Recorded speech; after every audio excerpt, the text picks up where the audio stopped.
பிரியமானவர்களே, ஆண்டவருடைய நாமத்தினாலே உங்களை வாழ்த்துகிறேன்.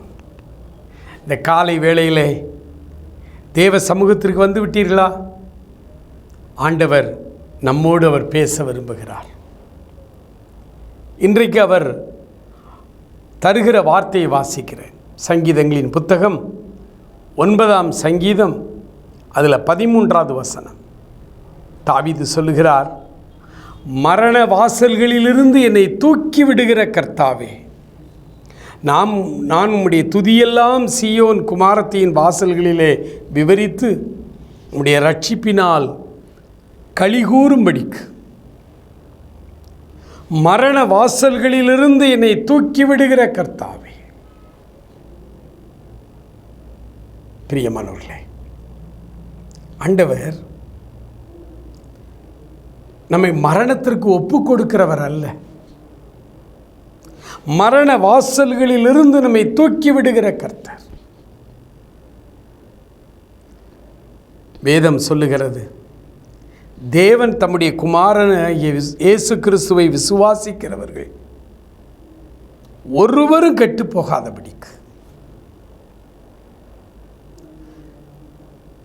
அவரை விசுவாசிக்கிறவர்கள், நம்புகிறவர்கள் அத்தனை பேரும் நித்திய ஜீவனை அடையும்படி அவரையே தந்தருளி இவ்வளவாய் உலகத்தில் அன்பு கூர்ந்தார். அன்பானவர்களே, ஆண்டவருடைய அன்பு மகத்தானது. உங்களில் ஒருவர் கூட அந்த ஆக்கினை தீர்ப்பு ஆகிய மரணம், அந்த நரக ஆக்கினை தீர்ப்புக்கு நாம் சென்று விடாதபடி நம்மை அந்த வாசல்களிலிருந்து நம்மை தூக்கி விடுகிற கர்த்தர். அநேக தேவ பிள்ளைகள் சாட்சியாய் சொல்லும் பொழுது அவர்கள் சொல்லுகிறார்கள், நான் கொடிய விபத்திலே அகப்பட்டு மரித்து போவேன் என்று என்னை ஆஸ்பத்திரியில் போட்டிருந்தார்கள். இயேசு இறங்கி வந்தார், என்னை உயிரோடு காப்பாற்றினார். எத்தனை சாட்சிகள், எத்தனை சாட்சிகள்! ஐயா, நான் உபத்திரவத்தின் மிகுதியிலே தற்கொலை செய்து கொள்ள போனேன், ஆண்டவர் என்னை சந்தித்தார். ஆண்டவர் ஒவ்வொருவரையும் ஒவ்வொரு விதமாய் சந்திக்கிறார்.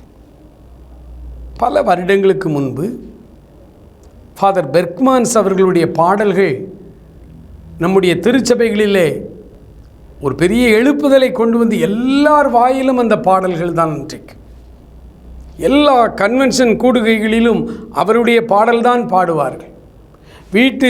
அவர்கள் ஜெபக்கூடங்களில் வீடுகளில் ஜெபிக்கும் பொழுது கூட அந்த பாடலை பாடிதான் அந்த அளவுக்கு ஃபாதர் அவர்களுடைய பாடல் அநேக ஆயிரங்களுக்கு லட்சங்களுக்கு ஆசீர்வாதமாக இருந்த ஒரு காலகட்டம்.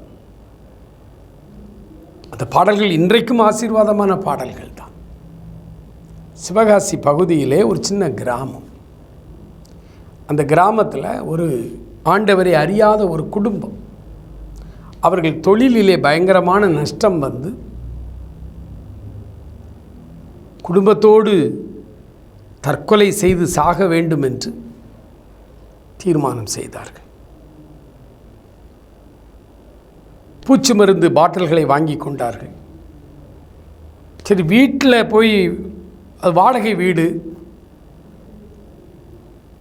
ஊருக்கு வெளியிலே காட்டு பகுதிக்கு சென்று அங்கே போய் தற்கொலை செய்து கொள்வோம் என்று இரவு 7 மணிக்கு ஊரை விட்டு வெகு தூரம் போய்விட வேண்டும் என்று கணவன், மனைவி, குழந்தைகளோடு அவர்கள் போகிறார்கள். எவ்வளவு வேதனையோடு நடந்திருப்பார்கள் பாருங்கள். துக்கம், துக்கம், வெப்ராணம் தாழவில்லை, இருதயம் கனத்து போயிருக்கிறது, வேதனை, இனி வாழவே முடியாது என்கிற நிலைமை. அந்த ஊரை கிராஸ் பண்ணி அவர்கள் செல்லும் பொழுது ஊருக்கு கடைசியில் ஒரு வீடு, ஒரு சின்ன வீடு. அந்த வீட்டினுடைய பின்பக்கமாக இவர்கள் சென்றால்தான் அந்த ஊரை கடந்து காட்டு பகுதிக்கு செல்ல முடியும்.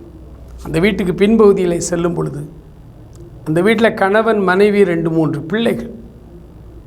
அவர்கள் இரவு குடும்ப ஜெபத்திற்காய் அமர்ந்து ஜெபித்து பாடிக்கொண்டிருக்கிறார்கள். அவர்கள் பாடும் பொழுது ஃபாதருடைய பாடலை பாடுகிறார்கள். கலங்காதே கலங்காதே, கர்த்தர் இயேசு உன்னை கைவிட மாட்டார். இந்த பாடலை அந்த குடும்ப தலைவரும் தலைவியும் ஆவியிலே நிறைந்து பிள்ளைகளோடு சேர்ந்து பாடுகிறார்கள். அந்த வீட்டை கிராஸ் பண்ண இந்த குடும்பம் அப்படியே நின்று விட்டார்கள். இந்த பாடலை கேட்டுட்டு போவோம்னு சொல்லி பாடல் அவர்கள் பாடிக்கொண்டே இருக்கிறார்கள். அந்த பாடலிலே அவருடைய பிரச்சனையெல்லாம் வருகிறது. நீ கலங்காதே, கர்த்தர் இயேசு உன்னை கைவிட மாட்டார். செய்தி வந்த பொழுது அவர் மிகுந்த வேதனையோடு அந்த வீட்டுக்கு முன்னால் போய் அந்த மனைவி சொன்னாள், இவங்களோட நம்மளும் கொஞ்சம் நேரம் ஜெபம் பண்ணுவோமேன்னு சொல்லிட்டு உள்ளே கூட்டிகிட்டு போனாங்க. தங்கள் வீட்டுக்குள்ளே பாடிக்கொண்டிருக்கும் பொழுது புதியவர்கள் வர்றாருன்னு சொல்லி வாங்கன்னு சைகை காண்பித்து அமர வைத்து தொடர்ந்து ஜெபித்தார்கள். இந்த ஜெபம் முடிந்தது. அந்த புதிதாக தற்கொலை எண்ணத்தோடு வந்த அந்த கணவனும் மனைவியும் கதறி கதறி அழுதார்கள். எங்களை வாழ வைக்கிற தெய்வம் ஒருவர் இருக்கிறார். கர்த்தர் அந்த ராத்திரியிலே அவர்களை ரட்சித்தார். அவர்கள் சொன்னார்கள், மரண வாசல்களிலிருந்து எங்களை தூக்கி விடுகிற கர்த்தாவே என்று. ஆண்டவர் அவர்கள் மரணமடைந்து நரகம் செல்வதை விரும்புவதில்லை, அவருடைய பிள்ளைகளாக மாற்றினார். இந்த காலை வேளையிலே மரண வாசல்களிலிருந்து தூக்கி விடுகிற கர்த்தர் உங்கள் பக்கத்தில் இருக்கிறார். ஜெபிப்போமா?